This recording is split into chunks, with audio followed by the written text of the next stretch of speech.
Good morning, everybody. If you were in Berlin in 1948, you would have noticed not only the destruction of the city, but that a blockade was in place by the Russians. And the Americans and their allies responded with the Berlin Airlift. And it was on this date, September 22 in 1948, that the candy bomber dropped his sweet bombs on the kids. Candy with little handkerchiefs for parachutes.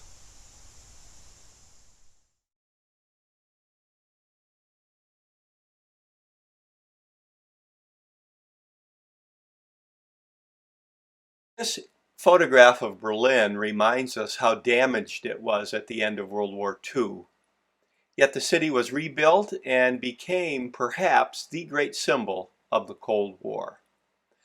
This map of Germany reminds us that Germany was divided by the great powers into zones of occupation, the Russians on the right, on the western part, the Americans, the British, and the French.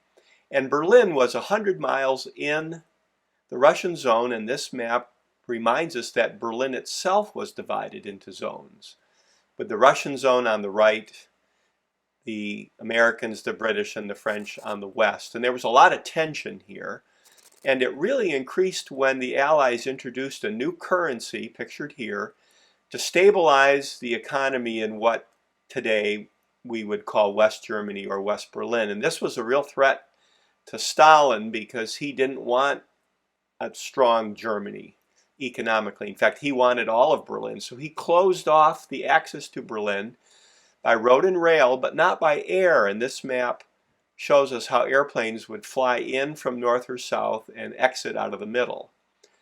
The main airport in Berlin was Tempelhof. Pictured here, it's in the middle.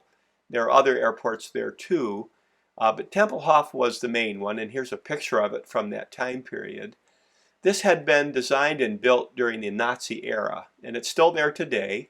It has that kind of gargantuan look that a lot of that Nazi stuff has, and it's the focus of our story. So here's our guy, Hal Halverson. He was in the U.S. Army Air Corps during World War II. He's still alive, by the way. He's 100. And he had a lot of experience flying transports during World War II. And here's a picture of World War II transports. So when the call came for volunteers a few years after World War II to help out with the airlift, he volunteered. He went to Germany and he flew the C-54 pictured here. This was the great airplane of the Berlin Airlift.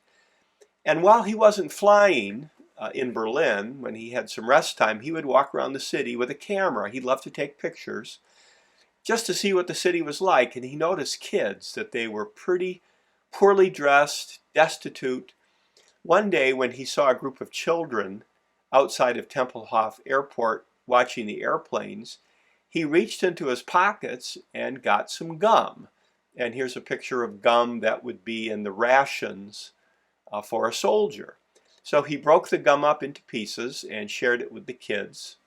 He noticed that they really liked it, so he had this idea.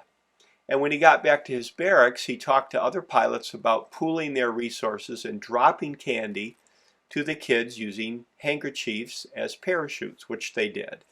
It became so popular that General Tunner, who was in charge of the airlift, made it official.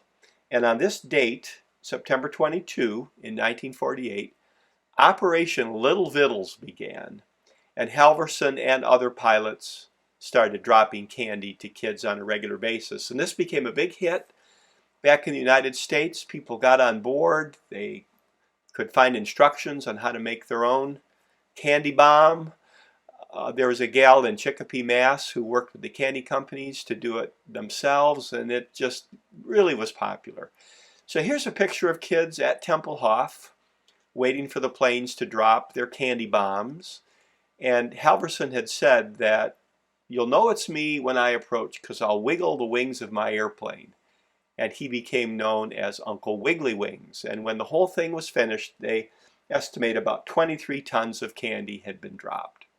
So if you go to Germany sometime and you see this monument to the Berlin Airlift, just remember that behind all the high political drama was this great gesture of the Candy Bombers.